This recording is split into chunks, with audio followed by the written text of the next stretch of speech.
김성환의 시사야.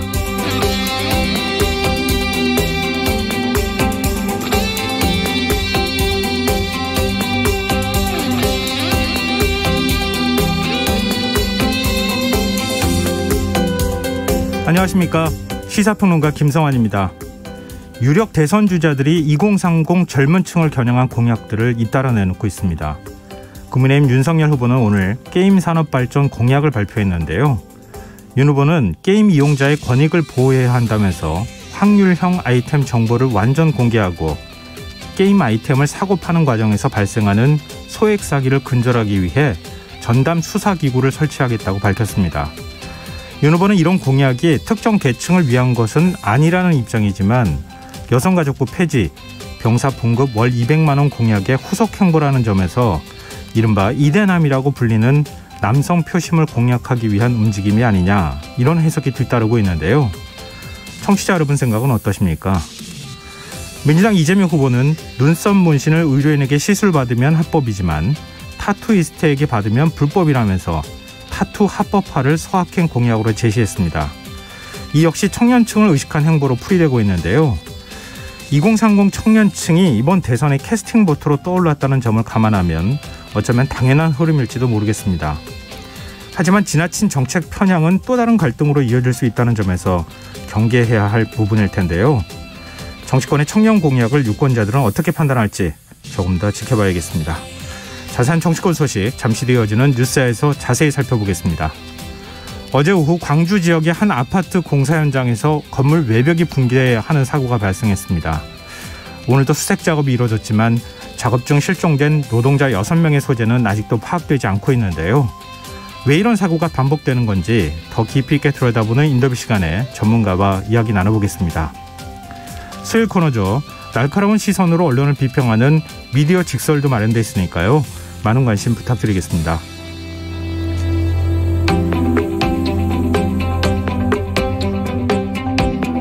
김성환의 시사에는 청취자분들의 관심과 참여 기다리고 있습니다. 시사의 애청자분들이라면 저희가 라디오 청취율 조사 기간을 맞아서 프로그램 홍보하고 청취자분들과 소통하는 작은 이벤트 이어가고 있다는 거 아실 텐데요. 오늘은 2022년 새해 청취자분들이 듣고 싶은 뉴스는 무엇인지 문자 한번 받아보려고 합니다. 코로나19가 장기화하고 대선 전국에 접어들면서 좋은 소식보다는 피로하고 눈살을 찌푸리게 하는 뉴스들이 적지 않은데요. 2022년 시사회에서 듣고 싶은 뉴스가 있다면 무엇인지, 빨리 들려왔으면 하는 희망적인 소식, 혹은 언론에서 주목하고 있지는 않지만 꼭 듣고 싶은 뉴스가 있다면 무엇인지 문자 주십시오. 정치, 사회, 경제, 문화, 생활 모든 분야 다 환영합니다. 오늘도 작정하고 10분 추첨해서 커피와 케이크를 드실 수 있는 모바일 쿠폰 보내드리겠습니다. 참여하실 번호는 샵 9730이고요. 짧은 문자는 50원, 긴 문자는 100원의 이용료가 부과됩니다. 콩 게시판을 통해서도 무료로 참여하실 수 있고요. 콩 어플리케이션과 KBS 라디오 유튜브 채널을 통해서도 저희 방송을 실시간으로 시청 또 참여하실 수 있습니다. KBS 라디오 김성환의 시사야. 그럼 지금 시작하겠습니다.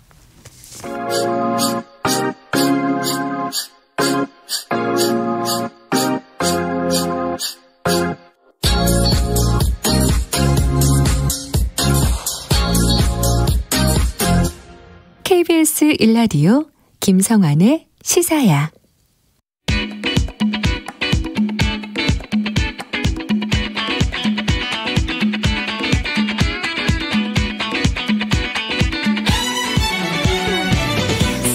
오늘 놓쳤던 뉴스 꼼꼼히 정리해드리는 뉴스야 시간입니다. 오늘은 김민하 시사평론가 나와 계십니다. 안녕하세요. 안녕하세요. 네. 민주당 이재명 후보의 변호사비 대납 의혹을 제기했던 이모 씨가 숨진 채 발견돼서 경찰이 수사에 나섰어요. 그렇습니다. 이 사업가 이모 씨가 11일 밤에 숨진 채 발견이 됐는데 지난 8일 이후에 주변과 연락이 두절된 상태였다고 하고요. 가족이 경찰에 실종 신고를 했는데 3일 만에 서울 양천구 한 모텔에서 발견이 된 겁니다. 네. 정확한 사인은 이제 부검을 통해서 이제 밝혀질 예정인 상황인데요. 모르시는 분들을 위해서 이 변호사비 대납 의혹이라는 것은 이재명 후보가 경기도지사로 재직할 당시에 이제 공직선거법 위반 등의 혐의로 재판이 진행되지 않았습니까? 네, 그렇죠. 근데 이 변호사 비용 일부를 상장사인 모 기업 주식 20억 원 상당의 이제 지급을 한 것, 이것이 이제 변호사비 총액에 포함되어 있다. 이 의혹입니다. 그래서 이 의혹은 이 깨어있는 시민연대당이라는 단체가 지난해 10월 달에 이재명 후보를 공직선거법 위반 등의 혐의로 검찰에 고발하면서 언론에 많이 이제 등장을 했는데요.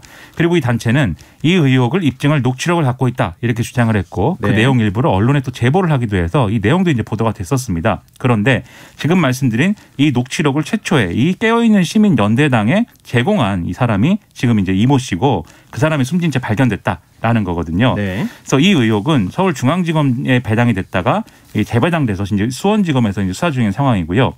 이 상장사 모 그룹 관계자들을 상대로 참고인 조사를 진행하는 등의 수사가 이제 진행되던 그런 상황이었습니다. 네, 이 지난해 국감 때도 논란이 됐던 것으로 기억하고 있는데 조금 풀이해서 설명을 해주셨으면 좋겠어요. 그러니까 예를 들면 변호사비를 지급을 이재명 이제 당시 경기지사가 지급을 해야 되는데 그걸 다른 상장사를 통해 가지고 그러니까 그 기업을 통해서 3자가 돈을 대신 지웠다는 거예요, 변호사한테. 그 기업이 어떤 경로를 통해서든 어떤 기업이 대신 사실상 돈을 내줬다라는 거고 돈을 내준 거의 형태가 주식이다라는 겁니다, 지금. 네. 그런 의혹을 제기한 건데 지금 말씀하신 대로 국정감사에서도 이게 논란이 됐고 예. 사실은 논란이 된 건 좀 오래됐어요. 그냥 경선 기간 동안에 이 상대였던 이낙연 전 대표 측에서 이 변호사비 비용이 안 맞는다 이게 숫자가 이 얘기를 하면서 시작된 논란이거든요. 그러니까 이재명 후보의 재산을 보니 그렇습니다. 변호사비를 지급을 했다고 볼 만한 돈이 들어가고 나간 흔적이 잘 안 보인다. 그렇죠. 예. 그렇게 얘기를 해서 이게 논란이 됐는데 결국 경기도 국정감사 때 이재명 당 도지사가 2억 5천여만 원 정도를 이제 지출을 했고 그거는 농협과 삼성증권 계좌로 직접 냈다. 그리고 나머지 얘기는 사실 아니다라고 해서 그때 이제 해명을 했던 바 있는 사안이고요. 그리고 이게 앞서 말씀드린 녹취록이라고 말씀드리지 않았습니까? 녹취록이라는 것이 두 사람이 대화를 하는 거잖아요. 이 녹취록을 제공한 이모 씨하고 그다음에 그 대화 상대인 어떤 변호사 그리고 또 최모 씨 뭐 이런 이제 사람들이 등장하는 녹취록인데 그중에 최모 씨의 경우에는 이제 본인이 그렇게 얘기를 하고 했던 게 이제 허위다라는 얘기를 한 기록도 이제 있거든요. 그래서 이게 논란이 있는 사안인데 어쨌든 이 녹취록을 제공했다고 하는 사람이 지금 사망했기 때문에 다시 지금 이 논란이 조명이 되고 있는 상황인 거죠. 네, 의혹 제기는 있었는데 아직 그게 사실이라고 확인될 수 있는 사안은 아니다. 그렇습니다. 근데 지금 정치권에서 좀 파장이 일고 있는 것 같은데 일단 야당 반응부터 살펴볼까요? 이 국민의힘 김기현 원내대표 굉장히 강한 톤으로 지금 주장을 하고 있습니다. 벌써 세 번째 의문의 죽음이 발생했다 하면서 이재명 후보 사퇴를 요구하고 심지어는 이제 간접살인이다라고까지 주장을 했고요. 지금 대검찰청을 항의 방문해서 김호수 검찰총장과의 면담을 요구하고 막 이렇게 했는데 이 항의 방문한 자리에 간접살인이라고 쓴 피켓을 들고 갔습니다. 그래서 그것이 이제 언론 기사에 많이 나와 있고요. 그리고 국민의당의 경우에는 아수라 영화보다 더 영화 같은 현실에 분노한다라고 논평을 한 이런 상황입니다. 정의당도 마찬가지로 이 이재명 후보 주변 인물들의 갑작스러운 죽음이 벌써 세 번째다. 우연의 연속이라고 보기에는 참으로 오싹하고 섬뜩하다라면서 특검 도입 필요성 이런 것들을 언급을 하면서 이 대장동 게이트와 변호사비 대납 의혹에 대한 엄중한 진실 규명을 촉구한다라고 주장을 했습니다. 지금 근데 그 국민의힘 쪽 반응하고 정의당 반응을 보면 이재명 후보하고 어떤 방식으로든 연결된 죽음이다 이렇게 얘기를 하고 있는 거네요. 그렇습니다. 그리고 국민의힘 윤석열 후보도 입장을 냈다면서요? 이 명복을 빈다라면서 검찰에서 철저히 조사를 해서 이 죽음이 억울한 죽음이 안 되게 해드려야 된다 이렇게 얘기를 했는데요. 이 발언만 보면은 제가 볼 때는 뭐 이 사건에 대해서 이 정도 얘기는 할 수 있다고 보는데 제가 우리 정치가 정말 그 비정하다라고 생각을 한 게 앞서 김기현 원내대표의 간접살인 뭐 이런 표현도 그렇지만 이분이 지금 빈소가 차려져 있을 거 아닙니까? 그렇죠. 여기에 재빠르게 또 조화 뭐 이런 조기 이런 것들을 또 보냈습니다. 저는 이 돌아가신 분이 생전에 국민의힘하고 얼마나 긴밀하게 무슨 뭐 정치적인 관계를 맺어왔는지 의문인데 그런데 벌써 여기에 이제 이렇게 보내고 또 이 자리를 찾아가고 뭐 정치적으로 이용하는 듯한 그런 모습을 보이고 있어서 지금 어쨌든 돌아가신 분이 이 생전에 어떤 주장을 했든 일단 돌아가셨기 때문에 그리고 그 사인이 좀 밝혀져야 되기 때문에 전후 관계가 밝혀져야 되기 때문에 이렇게 정치권에서 지금 벌써 이렇게 아무리 대선 앞두고 있다고 하지만 이렇게 이용하듯이 보이는 거 유권자들이 과연 어떻게 생각하겠는가 좀 이런 의문이 좀 생겨서 여러모로 안타까웠습니다. 일단 정치권 입장부터 한번 다 들어보죠. 민주당과 이재명 후보는 어떤 입장 밝히고 있습니까? 이재명 후보는 망인에 대해서 안타깝게 생각하고 명복을 빈다 이렇게 얘기를 했고요. 선대위에서 입장문을 따로 냈는데 고인의 안타까운 죽음에 상과 조의를 표한다. 정확한 사인이 밝혀지기 전까지 어떤 정치적 공세도 자제해 주실 것을 촉구한다. 이렇게 주장을 했습니다. 그리고 국민의힘이 억지 주장을 펼치고 있다라면서 일고의 가치가 없는 주장이다. 이재명 후보는 고인과 아무런 관계가 없다는 점을 밝힌다. 이렇게 강조를 했는데요. 그다음에 이 부분을 또 얘기를 하고 있습니다. 이 고인은 이재명 후보에 대한 변호사비 대납 의혹이라는 허위 주장으로 고발 조처된 상황이다. 그래서 실체적 진실이 가려지기 전까지 고인은 대납 녹취 조작 의혹의 당사자임을 분명히 한다. 이렇게 또 규정을 했거든요. 네. 그래서 저는 이 부분도 사실 언론에서 이제 뭐 이 변호사비 대납 의혹 이렇게 보도하는 게 이재명 후보로서 부담될 수 있는데 지금 이거를 굳이 또 이분이 이 대납 녹취 조작 의혹의 당사자다라고 언론의 표현을 고쳐주는 듯한 이런 태도를 보이는 것도 유권자들이 볼 때는 정치적으로 이것도 이용하는구나라는 느낌을 받을 수가 있어요. 그래서 양쪽 모두가 저는 이렇게 좀 그런 인상을 주는 것은 피해야 된다고 생각을 하는데 네. 이런 표현들은 좀 유감스럽습니다. 그럼 지금 이제 그 경찰도 이 부분에 대해서 지금 사망 원인을 밝혀야 되는 그 과제를 안게 됐고 이 기존의 고발 사건이기 때문에 검찰 수사도 있어야 되지 않겠어요? 일단 사망 원인은 어떻게 지금 수사 중입니까? 일단 사망 원인에 대해서는 앞서 말씀드린 대로 경찰이 부검을 해야 되기 때문에 이 부검 결과가 나와야지 이제 알 수가 있을 것 같고요. 그다음에 지금 앞서 말씀드린 이 변호사비 대납 의혹이라는 이 사안에 대해서는 이미 지난해 11월에 이모 씨는 참고인 신분으로 불러서 이제 조사를 이미 했다고 하고요. 예. 그리고 추가 소환 계획이나 이런 것들은 없다. 이렇게 검찰이 얘기를 하고 있습니다. 그리고 이미 조사를 했고 고발장과 함께 이 녹취록 자체도 지금 뭐 검찰이 갖고 있기 때문에 당장 이 이모 씨의 사망으로 인해서 수사에 차질이 빚어지지는 않을 것이다라고 일단은 얘기를 하고 있습니다. 네. 앞서 김민하 평론가께서 지적해 주셨던 것처럼 지금 경찰이 밝히는 것은 외부 침입 흔적도 없고 그리고 극단적 선택의 흔적도 발견하지 못했다. 이거잖아요. 공식적인 그렇습니다. 입장은. 그렇습니다. 그러니까 이걸 가지고 너무 정치적으로 한 사람의 개인의 죽음을 정치적으로 유불리에 따라서 판단하지 않았으면 좋겠다. 좀 신중한 태도를 보였으면 좋겠다. 이게 가장 객관적인 얘기가 아닐까 싶네요. 자, 그리고 또 다른 논란이 되는 게 있어요. 한 유튜브 매체 기자가 국민의힘 윤석열 후보의 배우자 김건희 씨와의 통화 내용을 공개하겠다고 예고를 해서 논란이 일고 있어요. 그렇습니다. 오마이뉴스가 지금 말씀해 주신 대로 윤석열 후보의 배우자 김건희 씨의 통화 녹취록이 공개될 것이다라고 지금 보도를 했는데요. 네. 이 보도는 이렇게 표현을 하고 있습니다. A매체의 B 기자가 지난해 6개월 동안 20여 차례에 걸쳐서 김건희 씨와 전화통화를 했다. 이 전체 분량은 약 7시간에 이른다. 그런데 이것이 고스란히 B 기자의 스마트폰에 녹음이 돼서 그 음성이 공개될 예정이다라고 이제 돼 있는데 네. 이 통화 녹음의 내용에는 문재인 정부에 대한 비판이라든지 조국 전 장관에 대한 검찰 수사에 대한 자신의 생각, 또 정대택 씨의 국정감사 증인의 불출석에 대한 뭐 입장 이런 정치적으로 민감한 내용들이 포함되어 있고 예. 그리고 뭐 과거에 이제 뭐 여러 경로를 통해서 과거에 대한 얘기들이 있지 않습니까? 김건희 씨의 뭐 동거설이 나돌았던 모 검사라든지 전 검사라든지 조남욱 전 삼부토건 회장이 소개해줬다고 하는 무정스님과의 관계라든지 네. 그리고 이런 과거에 관련된 의혹을 유튜브를 통해서 거론한 이 안혜욱 씨라든지 이런 사람들에 대한 어떤 입장 이런 것들도 포함이 돼 있다라고 해서 상당히 좀 관심을 끌고 있습니다. 이 정대택 씨라는 사람은 김건희 씨와 김건희 씨 어머니와 관련한 여러 뭐 부동산 의혹이나 관련 의혹에 대해서 문제제기를 했던 사람인 거죠. 장기간 소송이나 이런 걸 통해서 네. 이 윤석열 후보의 처가하고 계속 대립하고 있는 분이고 지금까지 나왔던 이 김건희 씨의 과거에 대한 의혹이라든가 그리고 이 지금 이 윤석열 후보의 처가가 이 검사를 이제 사위로 이렇게 들이고 그러한 지위를 이용해 가지고 뭔가 이득을 취득한 거 아니냐라는 의혹을 계속 제기하고 있는 핵심 인물 중에 한 사람입니다. 예, 좀 궁금해서 묻고 싶은데요. 실제로 통화한 거는 맞다 그래요? 일단 이게 이 모 매체라고 A 매체라고 제가 말씀드렸는데 이후에 이제 보도를 보면은 이 A 매체라는 것은 서울의 소리라는 인터넷 매체인데요. 예. 이 인터넷 매체 백은종 대표가 이제 얘기를 하는 걸 보면은 서울의 소리 기자가 처음부터 기자 신분을 밝히고 통화를 했다 이렇게 얘기를 하고 있습니다. 그러니까 통화를 한 사실은 있다라고 지금 얘기를 하는 통화한 거고. 사실은 맞다. 그렇습니다. 그걸 어떻게 공개할 것이냐 마느냐 이 문제와 관련된 논쟁이 지금 벌어지고 있는 거다. 이 녹음을 일부 방송사에 전달했다라고 얘기를 하고 있어요. 그래서 그 방송사에서 조만간 이 내용을 보도할 거다라고 지금 얘기를 하고 있는데 그게 맞냐 틀리냐 뭐 이런 얘기를 국민의힘 쪽에서는 이제 하고 있는 거죠. 방송사가 어딘지는 아직 공개가 안 된 거죠? 일부 매체에서 공개가 됐는데 예. 뭐 그 기사 하나만 가지고 또 단정해서 말씀드리긴 네네. 좀 어렵습니다. 일단 국민의힘은 이 공개해서는 안 된다.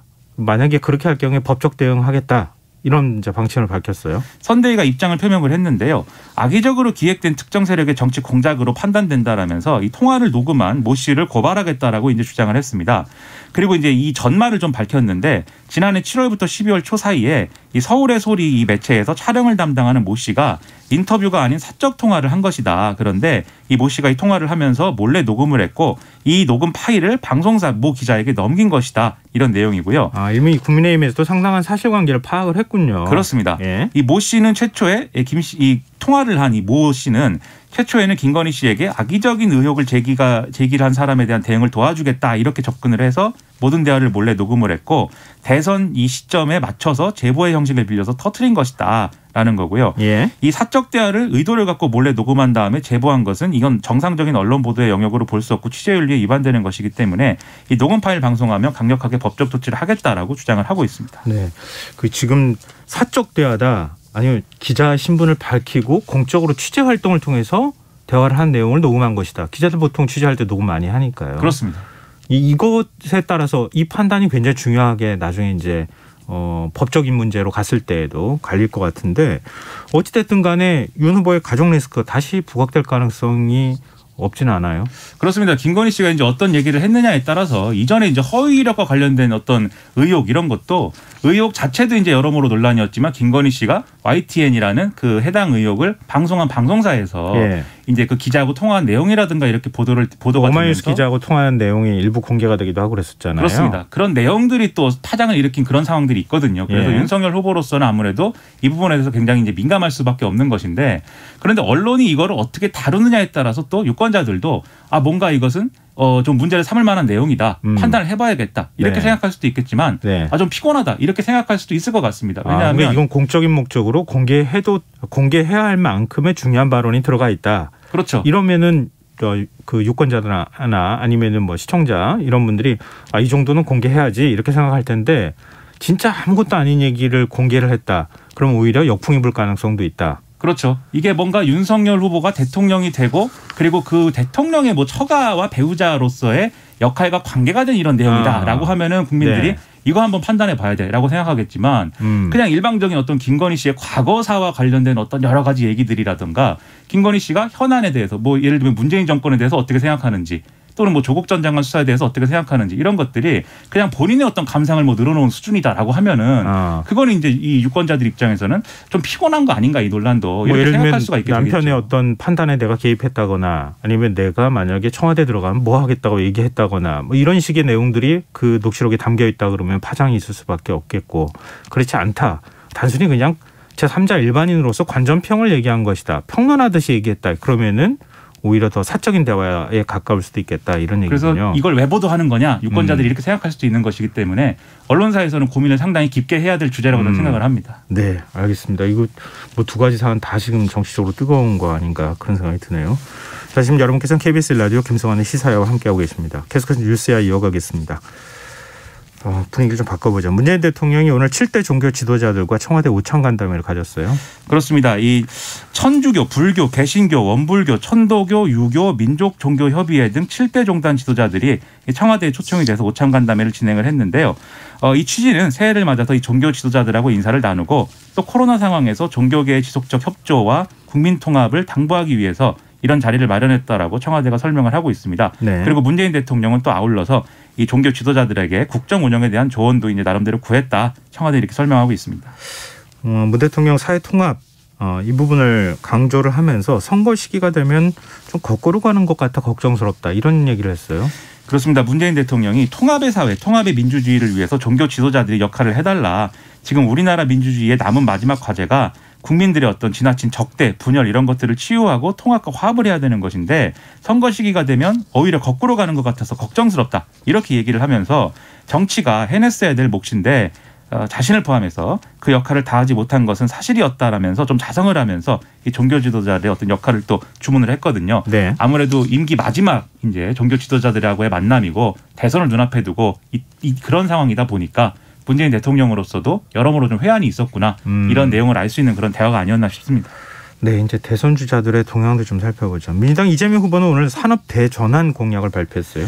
그렇습니다. 10대 산업을 중점 육성해서 임기 내에 연간 수출액 1조 달러를 달성하겠다 이런 청사진을 제시를 했는데요. 네. 대한민국 미래 산업을 선도할 빅10이라고 읽어야 될까요? 영어니까. 빅10에 속하는 산업 프로젝트를 추진하겠다. 10개입니다. 그러니까 산업 프로젝트가. 네. 그래서 우리나라가 세계적으로 경쟁력을 확보한 반도체, 미래 모빌리티, 2차 전지, 디스플레이, 바이오헬스 이 5대 슈퍼 클러스터를 구축하겠다. 이 내용이 있고요. 그리고 로봇, 그린에너지, 우주항공, 패션테크, 메타버스 등 이머징 5개 신산업 프로젝트를 동시에 추진하겠다. 합쳐서 10개다. 이 내용입니다. 그리고 이걸 잘 하기 위해서 인력, 자금, 규제 3대 혁신 기반을 개선하고 공급망을 자립화하고 다변화하면서 제조업을 혁신하겠다. 또 재생에너지를 확충하고 탄소 중립 산업 전환을 촉진하겠다. 이런 내용들을 약속을 했는데 예. 지금 어제 이제 신산업 이 공약을 이 신경제 비전을 내놓지 않았습니까? 네. 그것에 어떤 좀 더 구체적인 어떤 얘기들을 하고 있다. 이런 생각이 좀 듭니다. 경쟁부를 좀 강화하는데 10대 그룹 경영진과도 만났어요. 그렇습니다. 이 청년 채용을 과감하게 늘려주는 것도 고려해 달라라면서 어려운 시기에 ESG 경영의 일환이라고 생각해 달라라고 주문을 했는데요. 네. 또 일방적 규제 하나도 옳지 않고 일방적 규제 강화도 옳지 않다. 시장의 합리적 경쟁과 효율을 제고하는 규제는 필요하지만 그게 아닌 규제라면 과감히 철폐하고 완화하겠다라고도 약속을 했습니다. 네. 국민의힘 윤석열 후보는 게임 관련 공약을 내놨어요. 게임 업계 불공정 해소를 위한 4가지 약속이라는 형태로 말씀하신 대로 게임 공약을 내놨는데요. 가장 이제 젊은 사람들에게 이제 좀 관심을 받고 있는 게 확률형 아이템 정보 완전 공개와 관한 겁니다. 이것은 원하는 아이템을 확률적으로 얻도록 설계해 놓은 게임에서 나는 이 좋은 아이템을 손에 넣기 위해서 돈을 계속 쓰면서 이렇게 일종의 뽑기를 하는데 원하는 아이템이 안 나오고 그래서 나중에 알고 보니까 게임 회사가 이 아이템이 나올 확률을 매우 이제 이 작게 설정했거나 네. 심지어는 상황에 따라서 조정하기까지 한다. 이런 내용들이 공개가 돼서 네. 파장이 컸거든요. 그래서 확률형 아이템이 아이템 게임이 어떤 거예요? 예를 들면은 우리가 이제 어렸을 때 하던 이 500원, 100원 넣고 돌려서 하는 뽑기를 생각하시면 되는데 예. 내가 원하는 장난감이 나올 때까지 100원을 계속 넣어서 돌리지 않습니까? 예. 비슷한 겁니다. 어떤 게임을 하는데 내가 예. 아이템을 갖고 싶은데 예. 그 아이템을 내가 종류를 선택할 수 있는 게 아니라 뽑기를 돌리듯이 돈을 내 가지고 어떤 아이템이 나오는지를 내가 이제 지켜봐야 되는 거예요. 예. 근데 원하는 아이템이 안 나와 가지고 그럼 계속 돈을 쓰는 거예요? 그렇죠. 그런데 그 돈을 그래도 어느 정도 이 확률이 그래도 있으면 돈을 좀 쓰더라도 내가 원하는 아이템을 좀 나올 때까지 하겠는데 예. 그게 아니었더라. 고무줄처럼 그것은 비율이 바뀌는 거였더라. 마음대로 하더라 게임 회사가. 그렇죠. 예. 그래서 이제 너무 화가 나서 게이머들이 막 트럭 시위하고 그랬거든요. 예. 그래서 이 문제에 대해서 굉장히 이제 좀 민감도가 높은 얘기였는데 윤석열 후보는 게임 회사에다가 일종의 방송사의 시청자위원회처럼 이 권익보호위원회를 만들어가지고 게이머들이 이런 문제에 대해서 직접 감시하도록 하겠다라고 약속을 했습니다. 근데 젊은 층에서는 좀 관심을 가질 만한 사안이 아닐까 그런 생각이 드는데요. 윤 후보 오늘 오후에는 이준석 대표하고 리그 오브 레전드 개막전까지 관람했다고 하는데 이것도 게임 리그죠? 그렇죠. 리그 오브 레전드라는 게임이 또 있습니다. 예. 이 게임이 이른바 e스포츠의 형태로 나름대로 이제 리그가 막 진행되고 있거든요. 예. 그래서 이 10개 팀이 이제 이게 리그 오브 레전드이기 때문에 영어 약자로 LOL 그래서 롤 그냥 이렇게 부르는데 네네. 이 롤 리그를 하는데 이제 개막전을 오늘 한 겁니다. 그래서 여기 이준석 대표하고 함께 참석을 해서 이제 관전을 한 건데요. 아무래도 이제 2030 세대에 주로 이제 좀 게임을 많이 하는 이런 계층의 경우에는 이게 상당히 이제 인상 깊게 봤겠죠. 그리고 이 선대위에 게임특별위원회 위원장으로 또 하태경 의원을 임명을 했는데 이건 또 이준석 대표가 제안했던 연습 문제 중에 또 하나였거든요. 그래서 명백하게 이른바 언론이 얘기하는 2대남 공약을 위해서 계속 지금 이제 밀어붙이고 있다. 이렇게 볼 수 있는 행보입니다. 네. 그리고 정의당 심상정 후보 한국기자협회 초청 토론회에 참석했어요. 그렇습니다. 주요 발언을 보면은 젠더 갈등 이 문제에 대해서 이게 가뜩이나 힘든 청년을 성별로 나누고 차별과 혐오를 부추겨서 득표 전략으로 하는 거는 매우 나쁜 정치다. 지금 지역주의 이상의 갈등 요소가 될 수 있기 때문에 이런 것은 단호하게 대응해야 된다라고 이제 주장을 했고요. 예. 또 정의당이 그동안 너무 여성주의 의제에만 집중한 거 아니냐라는 지적에 대해서는 우리 이 정의당은 페미니즘 정당이지만 페미니즘만 최우선 과제로 했다는 것은 오해다라고 이제 설명을 했습니다. 법여권 단일화 가능성이 있느냐에 대해서는 양당 체제를 유지하기 위한 단일화는 바람직하지 않다라고 했고요. 알겠습니다. 이재명 후보와 윤석열 후보를 향해서 행정 독재, 사법 독재가 우려된다라고 했습니다. 근데 심상정 후보 오늘 일정을 전면 중단했다고요? 왜 그럽니까? 이게 모든 일정을 중단하고 숙고에 들어간다. 현 선거 상황을 심각하게 받아들인다라고 이제 정의당 선대위를 통해서 밝혔는데요. 지금 이제 언론을 통해서 관계자들은 전면 쇄신이 필요하다는 얘기고 후보 사퇴나 단일화는 선택지 없다라고 얘기를 하고 있는데 네. 그런 선택지가 없다면 과연 숙고에 들어가야 되는 것인가? 일정을 중단해야 되는 것인가? 이건 좀 의문이어서 내일 결론이 나는 거를 지켜봐야 될 필요가 있겠습니다. 네, 하여튼 위기의식을 느끼고 있는 거 아닌가 그런 생각이 드네요. 그렇습니다. 자, 그리고 청취자분들께 오늘 청취율 조사 기간을 맞아서 새해 듣고 싶은 뉴스 저희가 받고 있는데요. 0864님, 국회의원 수 30% 감축, 최저 시급 봉사직으로 전환 이렇게 보내주셨습니다. 네, 그리고 2005님, 저는 올해 새학기부터 정상 등교한다는 소식을 꼭 듣고 싶어요. 주부들 좀 살아야죠. 시사의 뉴스야 너무 좋아해요. 이렇게 또 의견 보내주셨습니다. 그리고 0283님, 부동산 전세 매매값이 내렸다는 뉴스 소식 좀 듣고 싶어요. 전세값이 비싸도 너무 비싸요. 이런 의견 주셨습니다. 저는 김성환의 시사야가 청취율 1등인 뉴스를 보고 싶습니다. 물어보지도 않았는데 감사합니다. 혹시 뭐 케이크 하나 받으실 수 있는지 한번 물어보십시오. 나가면서. 체중이 늘어나기 때문에. 네, 알겠습니다. 자, 오늘 뉴스야 여기까지 하겠습니다. 지금까지 김민아 시사평론가였습니다. 고맙습니다. 고맙습니다.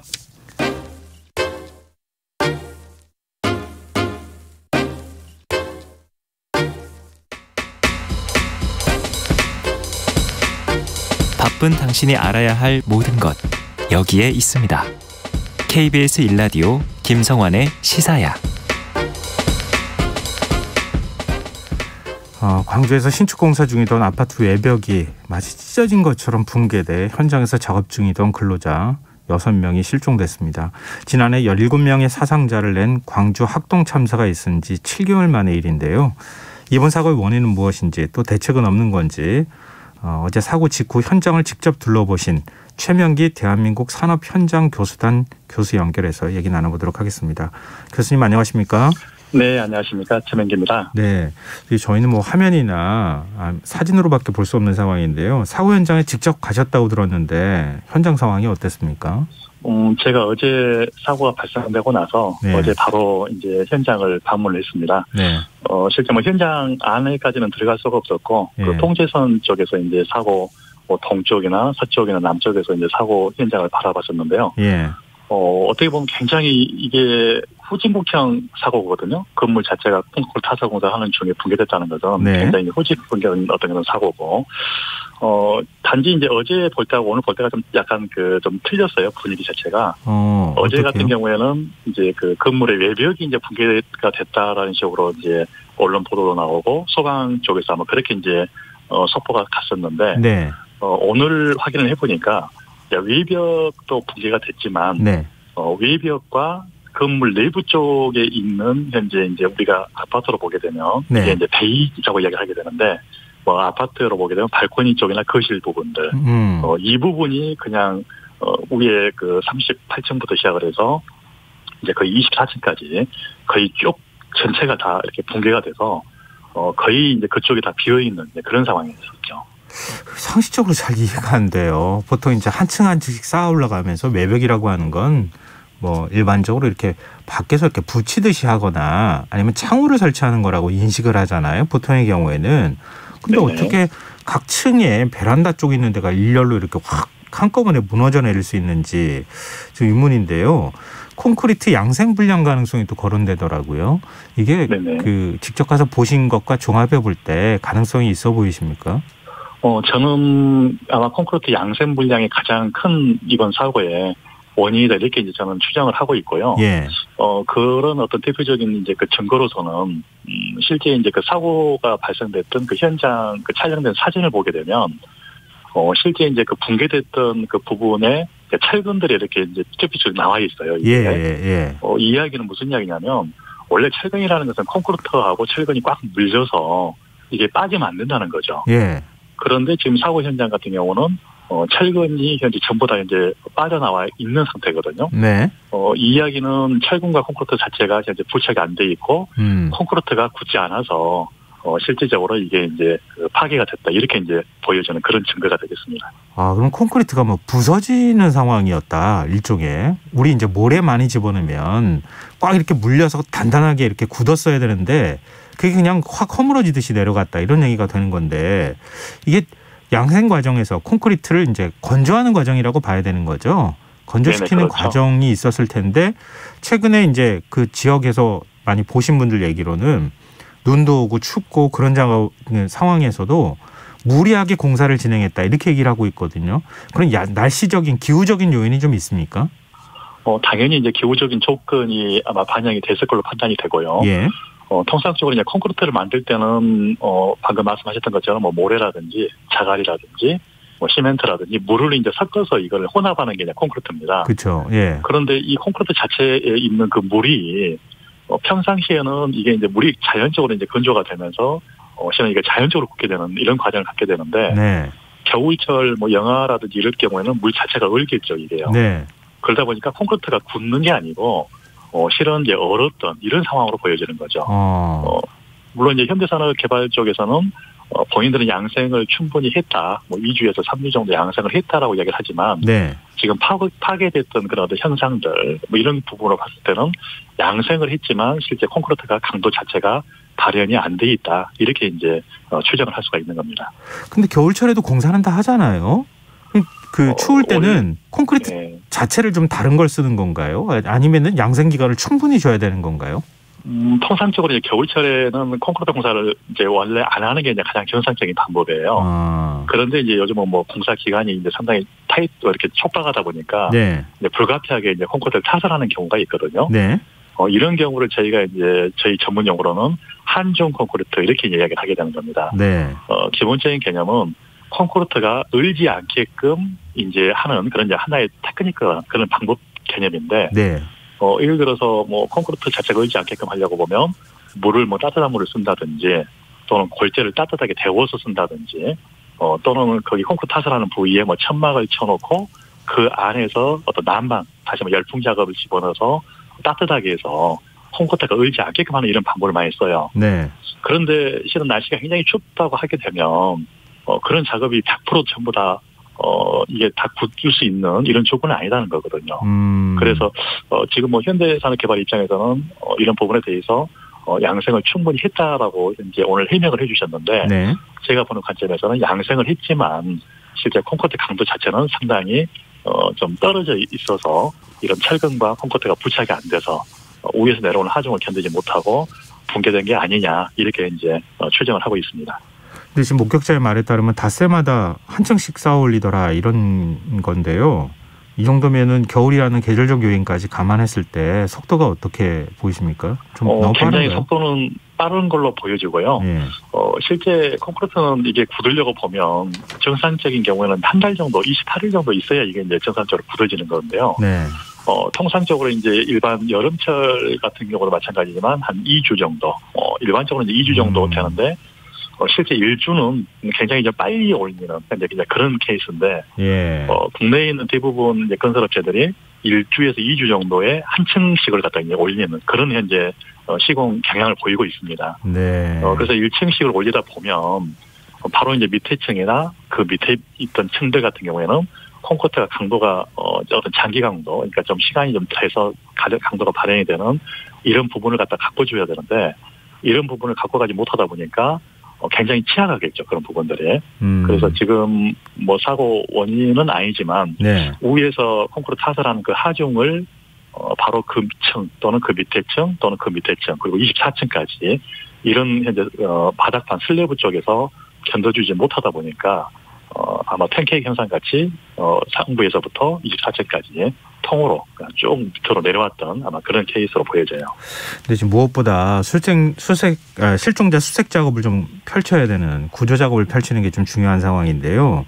일단 내일 해가 뜨면 오늘은 뭐 구조 작업이 좀 끝났다고 하고 다시 이제 구조 작업을 재개한다고 하는데 교수님께서 현장 직접 보셨잖아요.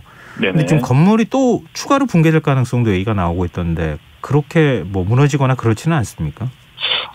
건물이 추가적으로 전체가 이게 이제 붕괴될 가능성은 일단 안 보입니다. 예. 단, 지금 24층부터 38층까지 이제 붕괴됐던 부분들이 있거든요. 네. 거기 같은 경우에는 위에 드론을 이용을 해서 항공 측량을 해보면, 현재 그 겉에서 보는 외벽 쪽은 외벽만 서 있고요. 예. 그리고, 그쪽 외벽하고 현재 건물 내부 쪽이 현재 다 비어있는 이런 상태예요. 그래서 네.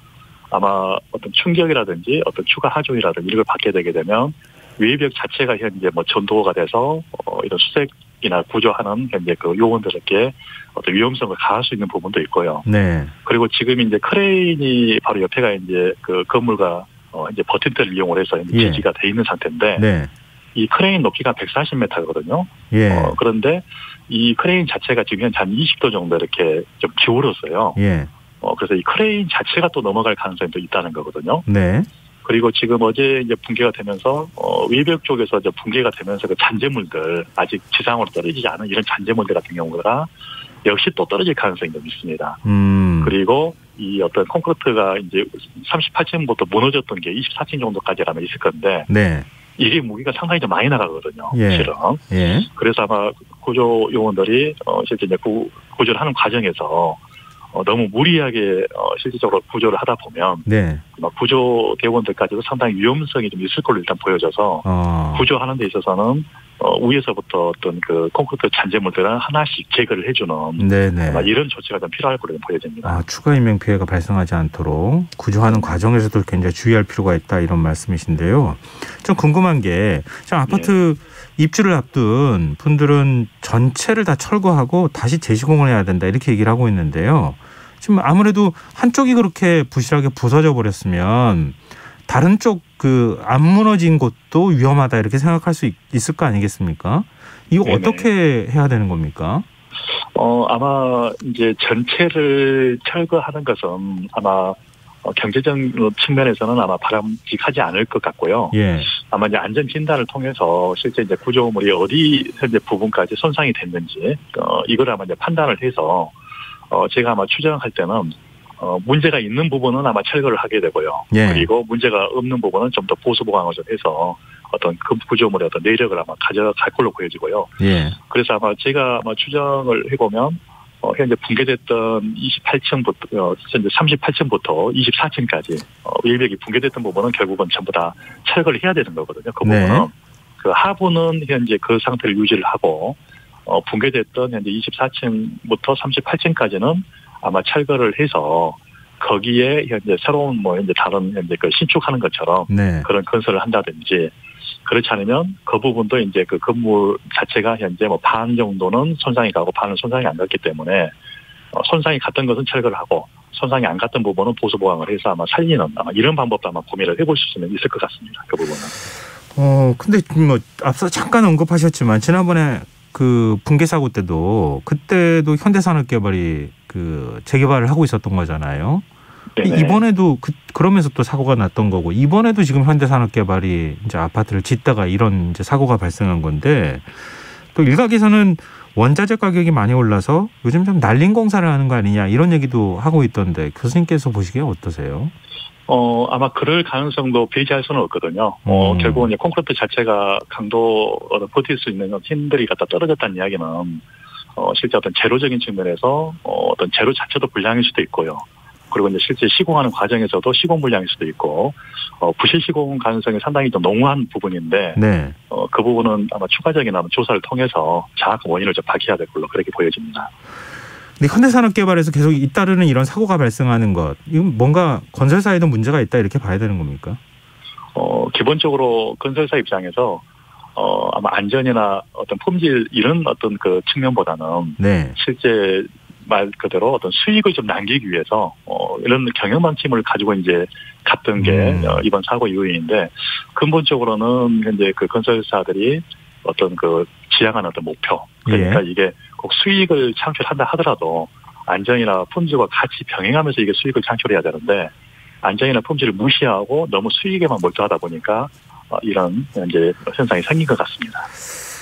근데 이런 사고 근절하기 위해선 근본적으로 어떤 부분을 바꿔야 됩니까? 결국은 이제 건설의 어떤 이게 이제 하나 그 현대산업 개발의 어떤 그 문제뿐만이 아니고요. 네. 전체적인 그 건설 회사들이 가지고 있는 문제인데 이 건설 산업의 어떤 그 구조적인 어떤 그 시스템 이게 이제 개선이 좀 돼야 되거든요. 원화청 관계라든가 이런 거요? 네, 그렇죠. 그래서 불법화되고 그리고 어떤 기능공이 현재 숙련도가 미국에서 외국인을 쓴다든지 기타 현재 방금 말씀하셨던 공기가 너무 타이트해서 실은 공기가 좀 부족하다든지 또는 공사비가 상당히 적하다든지 이런 어떤 근본적인 어떤 이런 시스템이 개선되지 않는 한은 이와 같은 사고가 앞으로도 계속해서 발생될 가능성은 있다고 보여집니다. 네, 아마 많은 국민들께서 그렇게 생각하실 것 같아요. 이런 사고 소식 더 이상 좀 안 들었으면 좋겠다. 좀 부디 앞으로는 이런 소식 안 들릴 수 있도록 교수님께서도 많은 좀 역할을 해주시고요. 저희도 좀 네네. 지켜보도록 하겠습니다. 오늘 말씀 고맙습니다. 네, 감사합니다. 네, 지금까지 최명기 대한민국 산업현장교수단 교수였습니다.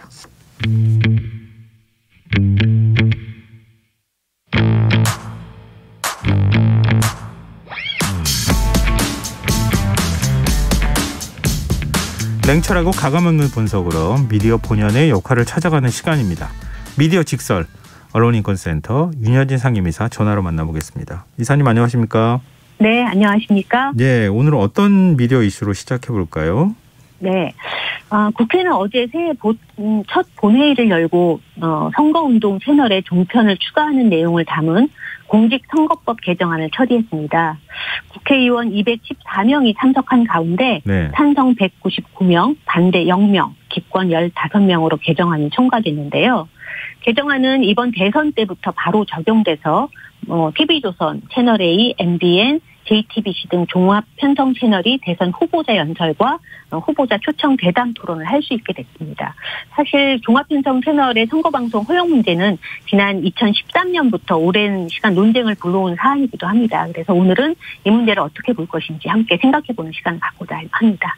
청취자분들이 이상한데 이미 뭐 토론회도 하고 다 하고 있지 않나? 이렇게 생각하실 것 같은데요. 맞아요. 그렇게 생각하실 수 있는데요. 지상파와 보도 전문 채널은 선거방송을 할 수 있지만 현재 네. 종편은 선거방송을 할 수 없습니다. 그래서 그동안 종편 채널들은 학회나 다른 공동 주최자들과 함께 후보자 대담과 토론회를 기획 중계하는 방식으로 규제를 좀 우회해왔다고 보시면 될 것 같습니다. 우회라기보다는 오히려 꼼수에 더 가까운 거 아닌가 싶은데 법에서는 금지하고 있는데 버젓이 네. 했다는 얘기가 아니겠어요? 그렇죠. 법과 현실이 좀 차이가 났었다, 달랐다 이렇게 말씀을 해주신 건데 네. 그동안에 이게 뭐 이번만 문제된 건 아니었을 거잖아요. 네. 논의 과정이 어땠습니까? 네, 종편이 선거방송 허용 논쟁은 종편 출범 이후부터 계속 반복돼 왔어요. 그 논쟁이 단초가 됐던 건 2013년도 중앙선거관리위원회가 국회에 선거방송 허용을 골자로 하는 정치관계법 개정 의견을 내면서부터입니다. 당시 선관위는 종편이 도입되고 또 시청률도 계속 지속적으로 증가하고 또 선거운동에 사용할 수 있는 방송시설에 포함되도록 함으로써 종편이 선거운동의 자유와 유권자 알 권리를 확대하는 데 좀 포함하자라는 내용으로 밝혔는데 네. 문제는 그 당시에 방통위가 그 과정에 개입한 사실이 드러나면서 이제 논란이 잇따르기 시작을 했습니다. 어떻게 개입했다는 거예요? 예, 당시 이제 최민희 민주당 의원이 이경재 방송통신위원장이 종편 4사 대표 간담회 이후에 급하게 추진됐고 중앙선관위원회가 여기에 협조한 것이라는 의혹을 떨칠 수 없다라면서 특혜 의혹을 제기를 했습니다. 예, 그 이후에 이제 2014년도에도 안전행정위원회는 종편을 선거운동 방송시설에 포함시킨 공직선거법을 개정안을 상정했지만 또 반발로 무산됐고요. 2017년도에도 탄핵 국면에서 현재 지금의 국민의힘의 전신이었던 자유한국당이 TV조선과 JTBC 국정농단 보도에 반발하는 기류가 나타나면서 또 논의의 제동이 걸리기 시작을 했습니다. 네. 그 이후에 2018년도에 이제 김경진 민주평화당 의원이 대동소이한 법안을 발의했지만 또 법사위 심사 과정에서 해당 내용이 반영되지 않았고 2020년도에 선관위가 다시 개정 의견을 내면서 논의가 나왔다고 볼 수 있습니다. 국회 정치개혁특별위원회는 개정안을 제안하면서 종편의 경우 뉴스 보도를 포함한 모든 분야의 방송 프로그램을 편성할 수 있다는 점에서 지상파와 큰 차이가 없다. 그리고 이제 지난 5월 정개특위에서 통과된 법안이 바로 어제 국회 본회의에서 통과가 된 것입니다.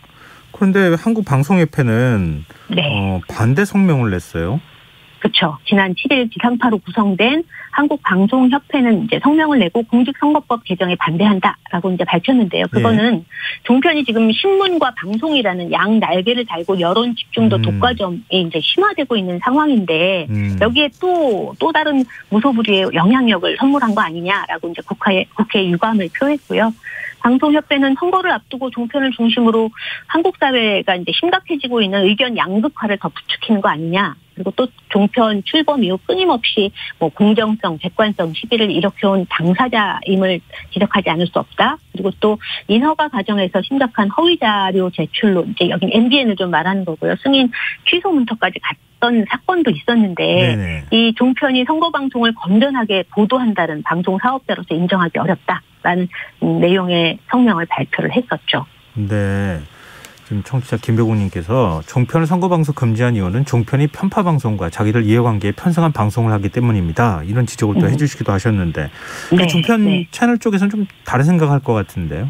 그렇죠. 종편은 어떻게 얘기를 하냐면 당시 지금 현재 이제 보도 전문 채널이 선거 방송이 허용된 상황에서 종편에만 허용하지 않은 이유가 없다라고 이제 주장을 하고 있고요. 네. 또 선거 방송을 한다고 해서 수익에 큰 의미가 있지 않아서 특혜로 보기 어렵고 선거 방송 특성상 방송사의 성향을 드러나기 어렵기 때문에 이것이 편파적으로 할 수 없다라는 주장을 하면서 종편만 허용하지 않는 건 부당하다고 이야기를 해왔습니다. 아무래도 자신과 관련되어 있는 문제니까 자신들의 입장에서 뭐 해석할 수밖에 없을 것 같은데요. 방송협회든 아니면 종편 채널이든. 네. 근데 윤여진 이사님께서는 객관적으로 보시는 입장이니까 네. 어떻게 생각하세요? 네. 이미 이제 국회를 통과를 했기 때문에 허용되면 안 된다, 된다 이렇게 말할 수는 없지만 네. 문체부가 3년마다 하는 여론 집중도 조사가 있습니다. 예. 이 2015년도에 종편은 여론 집중도 이용 점유율에서 32.9%, 지상파가 32.3%로 2015년부터 이미 앞질렀어요. 근데 2018년도 조사를 보면 종편이 32.5%, 지상파가 24.5%로 8%나 앞서고 있습니다. 아까도 잠깐 말씀드렸지만 종편은 지금 신문과 방송 양대 미디어에서 스스로 이슈를 주고받으면서 사회 경제적 의제 선정을 대단히 영향력을 발휘하고 있는데 예. 그만큼 책임을 지고 있느냐에 대해서는 좀 생각해 볼 지점이 있습니다. 종편은 이제 저희가 이제 재승인 과정에서 집결되는 편향성으로 굉장히 문제가 됐었죠. 그래서 조건부 재승인으로 이제 받은 언론사들이 많이 있는데요. 네. TV조선 같은 경우에는 오보나 막말, 편파 방송에 따른 방심위의 법정 제재를 매년 1년에 5건 이하로 유지하라. 라고 이제 재승인 조건을 받았는데 네. 2020년도에 6건을 받았어요. 그러면 이미 이제 위반을 한 건데 네. TV조선은 행정소송이라는 수법을 써서 지금 아직도 이제 그 조건을 피하고 있다는 지적을 받고 있고요. 예. 그다음 MBN 역시 종편 출범 당시 투자 자본금 556원을 편법 충당하고 예. 또 회계 조작했다라는 문제가 있어서 방송법 18조 위반으로 승인 취소가 가능한 상황이지만 6개월 영업정지 처분을 받았거든요. 근데 네. 또 여기도 MBN도 행정소송을 제기해서 다 보니까 이제 재승인이 제대로 좀 되고 있는 거냐, 재승인 제도가 이제 이런 얘기가 나오고 있습니다. 또 하나를 좀 봐야 될 지점이 있는데요. 뭐냐면 보도 기능을 종편은 보도 기능도 부여받고 재난 방송에 의무가 있다라고 있어서 본인들의 방송이 선거 방송을 할 충분한 어떤 자격을 갖췄다라고 얘기를 하는데 문제는 지난 12월 서귀포에서 발생한 지진이 발생했을 때 네. TV조선과 채널A 같은 경우에는 재난보도에 대한 보도량이 현저히 부족했거든요. 예. 그렇다고 보면 공적인 어떤 역할, 방송으로서의 재난보도와 관련된 의무조항에 있어서의 공적인 역할을 제대로 하고 있느냐라고 했을 때 굉장히 미흡하다고 볼 수 있습니다. 좀 전체적으로 말씀을 드리면 종편이 그동안 10년이 넘게 이제 방송을 해왔고 어느 정도 사회적 영향력, 여론 영향력을 갖고 있지만 거기에 대한 책임과 의무에 있어서는 훨씬 부족하다. 모든 시민들이 좀 그렇게 느끼실 것 같고요. 거기에 대해서 꼼꼼하게 계속적으로 점검해야 되고 또 방송사 스스로 그 문제에 대해서 책임 있는 자세를 보여주는 게 필요하다고 볼 수 있겠습니다. 네, 우리도 지상파랑 똑같이 대우해달라 이렇게 얘기하면서도 방송에 대한 책임성을 외면하고 있는 것 아닌가 이런 따끔한 질책을 해주셨는데요. 네. 자, 오늘은 미디어 이슈 하나를 더 가지고 오셨다고요? 네, 맞습니다. 최근 한국 여성 기자 10명 중 9명이 성희롱, 성추행을 경험했을 때 침묵한다는 여론조사가 나왔습니다. 여기에 대해서 공론화를 했다라는 응답은 전체 설문조사 수의 14.3%에 불과했고요. 예. 최근 3년간 성희롱, 성추행 경험이 없다라고 응답한 기자 역시 14%뿐이었습니다. 대선을 앞두고 정치권에선 남녀 평등이 많이 실현됐다는 이유로 여성가족부, 존폐 논란이 한창인 상황이지만 언론계엔 아직 성차별적 문화가 존재한다고 볼 수 있어서 이와 관련된 이야기를 조금 더 해보고자 합니다. 아니 정치권이나 우리 사회의 성폭력 문제에 가장 앞장서서 비판적인 목소리를 내왔던 게 언론인데 언론사 내부에 있는 기자들은 특히 여성 기자들은 제대로 얘기하지 못한다. 이 이해하기 어렵다고 생각하시는 분들이 있을 것 같은데 여론사 내용 조금만 더 자세히 설명해 주세요. 네, 한국 여성 기자 업무 실태 및 직무에 관련된 인식조사 결과가 최근에 발표가 됐어요. 이거는 여기자협회가 이제 60주년을 맞으면서 한국 여성 커뮤니케이션 학회하고 같이 진행한 건데, 네. 온라인 여기자협회에 참여하고 있는 31개 언론사의 1,464명의 여기자 중에 693명이 참여를 했습니다. 네. 여기서 내용을 좀 살펴보면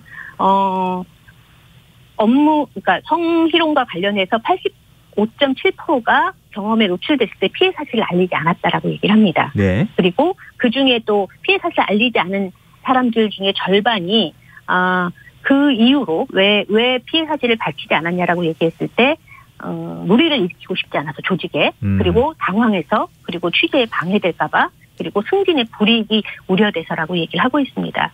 그리고 또 피해를 공론화한 뒤에 압박을 받았다는 사람이 전체의 3분의 2 이상을 좀 차지했고요. 또 공론화한 이후에 회사가 별다른 조치를 취하지 않았다라는 것도 한 25%에 이렇습니다. 대부분의 여기자들이 성희롱과 성추행의 경험을 있는 걸로 드러났는데 그 내용을 좀 보면 가장 흔한 게 성희롱과 관련돼서는 성적인 이야기, 문단패설, 그 다음으로는 미인이다, 외모, 옷차림, 몸매 등에 대해서 언급하는 거에 대해서 굉장히 불쾌했다. 예. 또 러브샷, 왜 술자리에서 러브샷 같은 거 있잖아요. 그런 걸 강요하는 행위, 신체를 접촉하는 행위들이 있다라고 좀 이야기를 했습니다.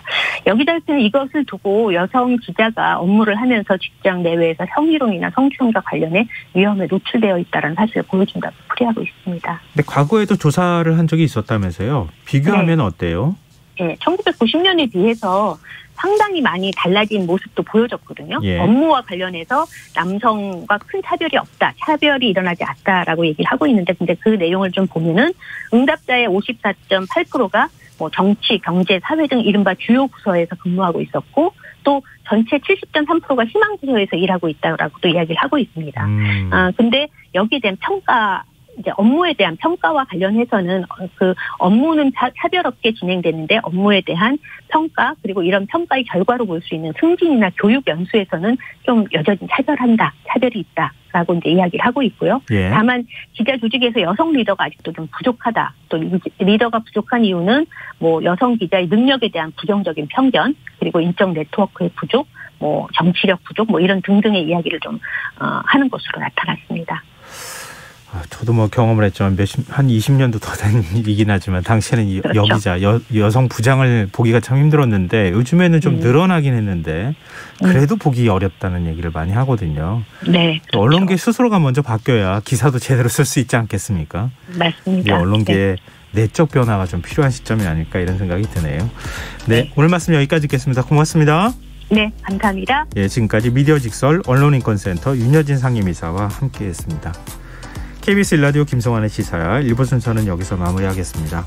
2부에서는 화제성 뉴스를 살펴보는 밤탐뉴스 슬기로운 법률 생활이 준비되어 있습니다.